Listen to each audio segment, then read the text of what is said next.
Militant group threatens U.S. bases as Iran tensions rise. What? I figured that. I figured that was coming, guys. Let's go ahead and jump into this immediately. This is a suggestion via channel member. Let's do it. American bases are targets. A leader from one of the most powerful Iran-backed militias warning they'll strike U.S. bases if Trump enters the United States into the war. The threat, quote, American bases throughout the region will become akin to duck hunting grounds. Duck hunting grounds, he says. Whoa. Of course, the U.S. has really? bases across the Middle East, up to 40,000 troops there. Just show some of those bases on the map. You see them heavily concentrated there along the Gulf. The militia also threatening to shut down the Strait of Hormuz. Obviously, that is the most critical choke point for the flow of oil in the world. 21 million barrels of oil go through it every day, 20% of the world's supply. Now, that strait has never been shut before, even in times of war. And while it is obviously, therefore, very hard to imagine it happening, it's worth just remembering that a few weeks ago, nobody would have imagined that we'd be talking about what we've been talking about for the past few days. No. The world is on a precipice of history. But that's what happens when someone preemptively strikes another country. We don't know that it's going to happen. Because why would they tell everyone? Trump, though, clearly wants an off-ramp tonight. Here's the White House press secretary relaying a message from Trump during the press briefing today. Based on the fact that there's a substantial chance of negotiations that may or may not take place with Iran in the near future, I will make my decision whether or not to go within the next 2 weeks. It was a direct quote she had from the president. Now, what she said there, Caroline Levitt, was 2 weeks. And it is very important when it talks about 2 weeks and you're counting out the days to understand what that really means. So we thought it was worth pointing out this. Trump uses that exact time frame for many things. I'll have a statement over the next 2 weeks on minimum wage. We cut the cost of eggs in half in just a period of 2 weeks. Trust President Putin. You know what about? Okay, so basically it can mean anything. That's kind of what I'm getting from this here. So like, let's not specifically bank on like 100% that he means 2 weeks, and it could legitimately be like tomorrow. Basically, he's basically saying, I'm not telling you specifics. Why would I tell you specifics? So they can know specifics? About 2 weeks. I'll announce it over the next 2 weeks. I can't tell you that, but I'll let you know in about 2 weeks, within 2 weeks. Okay, some of those things happened in 2 weeks and most didn't, but the point is he likes the time frame, okay? So 2 weeks is, well, whatever he wants it to be. In this case, though, when we talk about weeks, the word matters. Just yesterday, Trump said that before Israel attacked Iran's nuclear sites, Iran was weeks away from obtaining a nuclear weapon. Okay. I've been saying for 20 years, maybe longer, that Iran cannot have a nuclear weapon. I've been saying it for a long time. And I think they were a few weeks away from having one. Now, maybe he was getting that few weeks from Prime Minister Netanyahu. But since they're using that and saying, oh, weeks away from a nuclear weapon, it is important to point out that this timeline of Iran being a few weeks away from a nuclear bomb is in direct contradiction to CNN's reporting. According to U.S. intelligence assessments, Iran is 3 years away from being able to produce a nuclear weapon if they wanted to. Yeah, I recently heard 5 years. It is also in direct contradiction. Well, now after they've been bombarded consistently, now I think it's like 5 years. Contradiction to Trump's own director of intelligence, who says this. The IC continues to assess that Iran is not building a nuclear weapon, and Supreme Leader Khamenei has not authorized the nuclear weapons program that he suspended in 2003. Can't lie, didn't expect that voice. I mean, that's blunt. That was in March. So the facts on Iran getting a nuclear weapon do not bear out the claim at the heart of what has put the world on the verge of world war. Okay. Earlier this week, though, Trump acted as if he did not care about the facts when he said this about his director of national intelligence, right? She said they're not developing a weapon and the supreme leader in Iran is not given the green light since suspending the weapons program more than 20 years ago. So what did Trump say to that? I don't care what she said. I think they were very close to having. Again, the core of this entire thing, war and peace for the world and for America, comes down to whether that is true or not. And maybe tonight, in giving Iran 2 weeks to talk, Trump may be showing that he does not want a repeat of a massive American war for no reason. Facing clear evidence of peril, we cannot wait for the final proof. Yeah, guys, I definitely 100% kind of pointed this out recently. The smoking This gun right here. that could come in the form of a mushroom cloud. Yeah, because that's, yes, yeah, it's not a good look, guys. I mean, listen, the concept of regime change, specifically in any region, is not a great idea. Getting into some type of like long-winded kerfuffle is not like a smart thing to do, bro. It's just not. Like, I understand our allies are basically kind of requiring it. I just, I'm kind of somewhat in the middle in this context here. If they are, in fact, and again, if the president of the United States of America, along with many other people, are basically dictating that Iran was in fact close to kind of enriching uranium in a way that it could be weaponized, then I do think that they should not have that, because they absolutely strongly detest us, and they hate the way that we exist, right? And so now imagine, this is how things can kind of get lost in kind of the airwaves here, or the communication aspect of things, because, like, guys, we obviously heard a couple of weeks ago, at least, that Tulsi dictated that they were not close. I've also read recently that it was like it's going to be like 5 years, right? But then the federal government is basically saying currently that it needs to happen right now. But the only reason why this is happening again is because Israel decided to basically preemptively strike Iran. Right. So then, of course, if Israel gets into something, we by default have to back them 3,000%, right? More than any other country on earth. You understand that that's what it looks like, at least. But that's what it is, right? So I think it's too late to now have these conversations and they be valuable, if that makes any sense, right? Like, the last thing we need right now is some type of hit piece going towards Trump. It kind of feels like that a little bit in the beginning here, but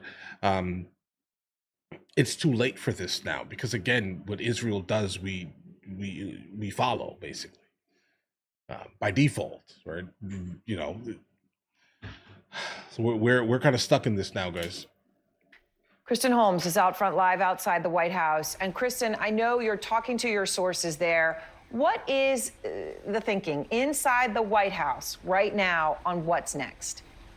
Yeah, and Aaron, I do want to point to one thing there, because you just played that clip of George W. Bush. One of the things that Donald Trump has spoken about a lot was that we never should have gone into that war. And he always says that people knew that there were no weapons of mass destruction. He has campaigned on that point. So it is interesting now to see this comparison between the two. Carolyn Levitt today saying that Iran had the components to make a nuclear weapon, and that it just hadn't done it yet. And that is what they were looking at in terms of course, as you say, U.S. intelligence that we saw, and even testimony back in March saying that they were not just minutes away from that decision. Now, when it comes to this 2 weeks, there's still a lot of questions. Obviously, what does it actually mean? Is there a decision that's going to be made in between the next 2 weeks? And if Iran doesn't come to the table in 2 weeks, does that mean automatically the United States is going to be involved? And what exactly will that look like? Because they're already still at a threatening place us right now where Donald Trump is saying that Iran can have no nuclear weapon. They are not going to be able to enrich uranium. And Iran doesn't seem to want to change any of what they're doing and say, we're not going to come to the table unless you're going to let us do this. So why 2 weeks? Well, I asked specifically Carolyn Levitt, what are you seeing here? Because remember, we, the United States, already gave Iran 60 days. So what's with the 2 week extension? She said that they believe that Iran is now weaker, that because of the missile strikes that they're going to come to the table because their infrastructure is not the same. So they're going to have to make some concessions. Now, of course, whether or not that's actually true and whether or not it's going to happen is something we're going to watch play out for 2 weeks, as you said. But until then, we do know that the U.S. envoy to the Middle East, Steve Witkoff, was meeting with his UK counterpart, who is going to be going over to Geneva to have a conversation with his Iranian counterpart, which Witkoff will not be a part of. We'll see if that goes anywhere into playing into this 2 week time frame. Kristen, thank you so much. And I want to go now to the ground in Iran, where we have extremely rare access. Our team is the first team of Western journalists to enter Iran since this latest conflict with Israel began. And our friend Plykin tonight is out front in Tehran. Let's see this. As Iran and Israel continue to trade salvos of bombs and missiles, in Tehran, the cleanup is in full swing in residential areas that were struck. We went to... But I thought Israel didn't strike any residential. Guys, what's going on here, guys? Like, this is why you can't sometimes just immediately jump onto things here. Jump on trains, because, guys, what is it? Huh? Residential areas. I thought they were exclusively just targeting guys. It is so interesting when you watch like multiple echo chambers content, guys. I'm telling you, because I thought Israel wasn't striking specifically residential areas, but yet we're looking at wreckage from residential areas. Guys, what's going on here? The cleanup is in full swing in residential areas that were struck. We went to several impact sites. Buildings partially collapsed in some, completely destroyed in others. The authorities here say this building was flattened in the first wave of strikes against targets in Tehran, but in other parts of Iran as well. And they say in this site alone, 6 people were killed and 2 bodies are still buried under the rubble. Okay. As tensions between Iran and Israel continue to escalate, many residents have left Tehran. The streets empty, some shops closed, but defiance remains. Billboards across Tehran showing those killed by the Israeli aerial attack and vowing revenge. This one addressing Israel directly, saying, "You have started it, we will finish it," as Tehran's leadership says it won't back down. If the Zionist regime's hostile actions persist, our answers will be even more decisive and severe, the president says. And Iran saying the Israelis are also targeting civilian installations. Taking us to the state TV channel IRIB, recently bombed by 2 Israeli airstrikes. Yeah, but the problem is that I think they were under the assumption, at least, or that's what they're saying publicly, at least, right? I think they're under the assumption that there were military things happening within that building, so this is why they struck that. That's at least the standpoint of Netanyahu, at least, guys. An anchor had been reading the news as the building was hit. This is that studio now, burned out with only a skeleton of the charred anchor desk left. Authorities say 3 state TV employees were killed here. You can see how much heat must have been emitted by the impact and by the explosion. The phones that they had here... Well, I mean, that doesn't take much heat. ...are molten. Here also, the keys molten. This screen, and it just takes like someone's fire. Lunch still at, like, bro, if you light a lighter, it'll do the same thing. At their desk, long enough, standing here, which probably they would have been wanting to eat until they had to evacuate the building. You can see there's a spoon here that's also been melted away by this explosion. It's definitely on fire. And the devastation here is massive at the Iranian state broadcaster. Iran's leadership vows to persevere, saying it will continue to target Israel if the Israeli aerial campaign doesn't stop. For Pleitkin, CNN, Tehran. Okay, I think I know how this happened. Okay, hold on, guys. All right, so based off of what we just encountered, it looks like probably the first propaganda piece that I've ever seen, pretty much period, coming out of Iran. It's intriguing, right? So I think they absolutely know how the world is basically reporting on this incident here. They do. They absolutely do. And the last thing that they wanted, right, was for no information to basically, from their side of the story, basically to be heard. All right. And so obviously they're like, hey, listen, we can get CNN in here, right? If we allow them full access, we can take them directly to what we want them to see, and then contradict at least the mainstream narrative that Israel is exclusively targeting government structures. But if you get CNN, you know CNN is gonna, CNN things up, guys. And that's what this was here. It looks like that. But listen, again, it doesn't change the facts here, though. Like, we have been told numerous times that Israel is not specifically targeting community centers, right, in residential areas, unless that residential area was an area specifically where someone else, they did say 6 people. Were one of those people the people on that list? Because again, you have to look at things fully. What do you mean by you showing me residential area? Let me know. I want to. Well, I guess no one could know, right? I mean, none of us are there, right? But technically it's a residential area, but was one of those guys that are on the billboard in that building? Or no, it was a whole bunch of civilians. If it was civilians, we could have this conversation.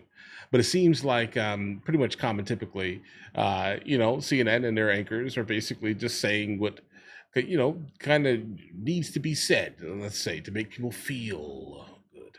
I don't know, guys. I'm all over the place with this one here. Guys, let me know. A lot was said here, but definitely towards the end, it just was immediately like, propaganda. Nice. But all right, listen, you guys all have an absolutely amazing day. Let me know in the comments what you guys think. In the meantime, I'll catch you guys later.